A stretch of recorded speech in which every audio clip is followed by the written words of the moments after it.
Viewers, আজকে আমাদের সঙ্গে উপস্থিত রয়েছে একজন গুণী এবং বিজ্ঞ চলচ্চিত্র পরিচালক সাইফ চন্দন ভাই, ইয়াং জেনারেশন। আজকে তার সঙ্গে কথা বলবো, তার সঙ্গে আড্ডা দিব। চলো ভাই, আসসালামু আলাইকুম। ওয়ালাইকুম আসসালাম। কেমন আছেন ভাই? আলহামদুলিল্লাহ ঠিকঠাক। ভাইয়া, আপনার এই চলচ্চিত্রের যাত্রা শুরু হয় কিভাবে, কত সালে, কার মাধ্যমে? চলচ্চিত্রের যাত্রার যেই জায়গাটা সেটা হচ্ছে যে আমি তো মূলত হচ্ছে নাটক ডিরেকশন দিতাম। জি।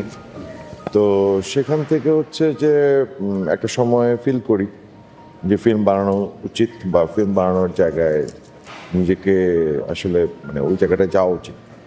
তো সেই জায়গা থেকেই ছবি নির্মাণের পরিকল্পনা আসে এবং 2014 সালে প্রথম নির্মাণ কাজ শুরু করি। আপনি এখন পর্যন্ত কতগুলো চলচ্চিত্র নির্মাণ করেছেন? আমি 5টা ছবি শেষ হয়েছে, আরও 2টা রানিং অবস্থায় আছে, সব মিলে 7টা। 7টা রিলিজ হয়েছে কয়? এর হচ্ছে 4টা। একটু কয়েকটা নাম বলুন। আমার ফার্স্ট মুভি ছিল ছেলেটি আবুল তাবুল মেয়েটি পাগল পাগল, আচ্ছা। Romantic comedy. এরপরে হচ্ছে একটা ছবি নির্মাণ করেছিলাম হচ্ছে টার্গেট, পরবর্তী যেটার নাম হয়েছিল দুনিয়া। এরপরে হচ্ছে ছবি নির্মাণ করেছি হচ্ছে আব্বাস, নীরব ভাইকে নিয়ে। হ্যাঁ, তারপরে ছবি নির্মাণ করেছি লোকাল আদরাজত। এগুলো হচ্ছে রিলিজ হয়েছে। আর পরবর্তীতে হচ্ছে ওস্তাদ নামে একটা ছবি নির্মাণ করেছি, ফয়লা নামে একটা ছবি নির্মাণ করেছি, পোস্টার নামে একটা ছবি নির্মাণ করেছি, যেগুলো হচ্ছে যে রিলিজ অপেক্ষায় আছে। আপনার এই 4টির মধ্যে ব্যবসা সফল কোনটি? ব্যবসা সফলতার জায়গাটা তো আসলে আমি যদি আমার কেন্দ্রিকভাবে চিন্তা করি যে সেটা হচ্ছে যে সমসাময়িক যেই ছবিটি আসলে মানে ছাড়িয়ে যায় বা একটা দর্শক বা একটা ইয়ার জায়গা থেকে ছাড়িয়ে যায়, তখন হচ্ছে ব্যবসা সফলতার জায়গা থেকে হচ্ছে বিবেচনা করা হয়। কিন্তু আমাদের জায়গা থেকে হচ্ছে আমাদের সব ছবি তো হচ্ছে যে মানে ব্যবসার কৌশল তো আমাদের চেঞ্জ। এখন ওটিটিতে মাধ্যমে বা ইউটিউব মাধ্যমে বা সিনেমা হলের পরবর্তীতে আরও 5টা-10টা সাইট আছে যেগুলোতে হচ্ছে ছবি রিলিজ করে মোটামুটি ব্যবসায়িক জায়গাটা নিশ্চিত করা হয়। তো সেই হিসাবে আমার সবগুলো ছবি আলহামদুলিল্লাহ ব্যবসার জায়গা থেকে ঠিকঠাক এবং ব্যবসা সফল। সবচাইতে বেশি কোনটা মানে ভালো আলোচিত এবং এর জায়গা থেকে যেটা হচ্ছে যে সমসাময়িক সবগুলোই তো হচ্ছে যে মানে ওইভাবে তো ব্যবসা বেশি কম। আমার লাস্ট রিলিজ হয়েছে লোকাল, নিঃসন্দেহে এটা অনেক বেশি আমাকে নতুন মাত্রা দিয়েছে বা আমাকে দর্শকের জায়গা থেকে বা এক্সপেকটেশনের জায়গা থেকে বা গ্রহণযোগ্যতার জায়গা থেকে ওই জায়গাটা আমাকে লোকাল দিয়েছে। এর আগে যখন হচ্ছে যে আব্বাসের জায়গা থেকে যে আমরা ওই সমসাময়িক সময়ে ছবিটি যেই টাকায় নির্মাণ করেছি, মোটামুটি 1 মাসের মধ্যে আমরা সেটি টাকা তুলে ফেলি। তোরে নেতা হিসেবে দেখতে চাই। প্রতিবাদ করলেই নেতা হওয়া যায় না। তোর মধ্যে বিপ্লব আছে। Paul পোলাপাইন sir.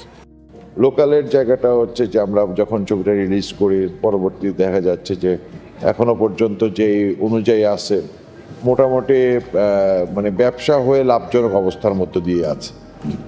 লোকাল চলচ্চিত্রটির কনসেপ্ট কিভাবে পেলেন বা এটা কার লেখা? লোকাল আসলে মানে যে কোনো ছবির কনসেপ্টটা আসলে মানে নিজেরা আসলে মানে কথা বলে বা একটা টিম ওয়ার্ক করে গল্পটাকে প্রাণ দেওয়া হয়, গল্পটা আসলে গল্প আকারে পৌঁছায়। তো সেই জায়গা থেকে আমাদের বা টিম বা আমাদের যেই জায়গাতে আমরা কয়েকজন মিলে বসছিলাম সেই জায়গায় আমাদের আমি, আদর, ফেরারি ফরহাদ, হ্যাঁ, তারপরে হচ্ছে আরও অনেক মানে পরবর্তী ফেরারি ফরহাদ ভাইকে আমরা নর্মালি লেখার ইয়াতে মানে বলি আর কি। তো সেই জায়গা থেকে উনি এটাকে আরেকটা মাত্রা ধারণ করেন এবং মানে যদি আমি বলি আর কি যে সংলাপ রচয়িতা বা কাহিনী চিত্রনাট্য সংলাপ রচয়িতা মানে সবই উনি আর কি। তো ওই জায়গাটা আলাদা একটা জায়গা, কিন্তু টোটালটাই টিম ওয়ার্ক। প্রযোজক হিসাবে কি হিরো নিজেই ছিল? হ্যাঁ। আচ্ছা, তো এই ছবির বিরুদ্ধে আরেকটি ক্লেম আছে, সেটা হচ্ছে অনেকে বলে নকল চলচ্চিত্র। এই বিষয়ে কি বলবেন? কিসের নকল? আচ্ছা, এটা হচ্ছে সম্পূর্ণ মৌলিক সিনেমা। না, নকল জায়গাটা কি? নকল হচ্ছে যে আপনি ব্লেজার পরেছেন, আমি হুডি পরেছি, পৃথিবীর কেউ ব্লেজার আর হুডি পরে না। কিন্তু আমাকে আমার মতো দেখা যাবে, আপনারটা আপনার মতো দেখা যাবে, এখানে তো নকলের কিছু নাই।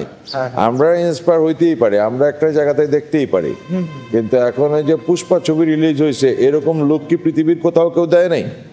আছে এটা প্রচুর হয়েছে, তার মানে কি পুষ্পাকে ওখান থেকে নকল? নকল না, প্রতিনিয়ত আমাদের আসলে গল্পের যেই জায়গাটা সেটা হচ্ছে আসলে বেসিক ধরা হওয়ার কথা, আর গল্প যে অনুযায়ী চলে সেটা মানে মানে আমরা যেটা জেনে আসছি বা বুঝে আসছি সেটা হচ্ছে যে 32টা বা 34টা গল্পই হচ্ছে ঘুরে ফিরে এদিক সেদিক হয়। রাইট। তো সেটাই তো, এখানে নকলের কিছু না, উপস্থাপনটাই হচ্ছে যে যার যার উপস্থাপন তার তার মতো। একই স্ক্রিপ্ট আপনি নির্মাণ করবেন আপনার মতো, আমার মতো। আমি নির্মাণ করবো আমার মতো। আপনার মতো হবে, রাইট। এটা ভালো কথা। এই চলচ্চিত্রে নায়িকা বুবলি আপু ছিল, তার কাজের ধরন বা তার অ্যাক্টিভ কেমন ছিল চলচ্চিত্রে? না, বুবলি তো এক কথায় হচ্ছে যে মানে অমায়িক, এবং তার যে চরিত্রের সাথে বা চরিত্রের জন্য যে কাজগুলা করা বা মিশে যাওয়া, এগুলা মানে একজন শিল্পী আসলে এটাই করা উচিত, এবং সেই মানে একদম পারফেক্ট শিল্পী একজন। তার ডেডিকেশন ওই জায়গায় থাকে, কারণ এটা তো আসলে দিন শেষে তাকেই দেখা যাবে, এটা তো অন্য কাউকে দেখা যাবে না। রাইট। এবং সেই জায়গা থেকে নিঃসন্দেহে মানে বুবলি এবং টাইম, তারপরে হচ্ছে কমিটমেন্ট, তারপরে হচ্ছে আর পাশাপাশি একটা সেটে থাকলে তো সর্বোচ্চ মানে পরিমাণে ডিরেক্টরকে সহযোগিতা করতে হয়। তো সর্বশেষ আমাদের দর্শকদের উদ্দেশ্যে কিছু বলুন, যাতে চলচ্চিত্র উন্নয়নে ভূমিকা রাখে। ক্যামেরার দিকে থেকে আসলে দর্শকদের উদ্দেশ্যে এইটুকুই বলার যে জিনিসটা হচ্ছে যে দর্শক হচ্ছে আসলে সত্যিকার অর্থে আপনারা ছবি দেখেন না, আপনাদের জন্য ছবি নির্মাণ করা হয়।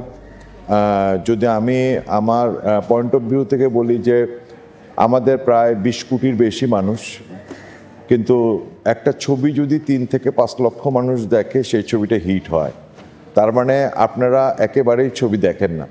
হয়তো বা আমাদের ব্যর্থতা আছে, আপনাদেরকে দেখাতে পারি না, কিন্তু আমি আমাদের জায়গা থেকে বলবো যে আমরা চেষ্টা করছি, আপনারা একটু কারো ভুল ত্রুটি না খুঁজে একটু ছবিগুলো দেখেন। অনেক ভালো ভালো ছবি রিলিজ হচ্ছে, অনেক ভালো ছবি যেগুলো হচ্ছে সত্যিকার অর্থে আপনাদের অনেকেরই ভালো লাগতো, কিন্তু আপনারা হয়তো বা দেখেননি। সো জিনিসটা হচ্ছে ছবিগুলো দেখবেন বা ছবি দেখার একটা প্র্যাকটিস তৈরি করেন, যেটা আসলে আজকে বাইরের দেশে বা বহির্বিশ্বে আমরা যে জিনিসটা দেখি যে ছবির একটা আলাদা দর্শক আছে বা একটা নির্দিষ্ট টাইমে, যেমন আমাদের পার্শ্ববর্তী দেশ ইন্ডিয়াতে যারা একটা ছবি রিলিজ হইলে মানে এত পরিমাণ যে প্রথম দিনে এত সেল, এত ক্রোড় এত ক্রোড় এত ক্রোড়, কারা দেখে?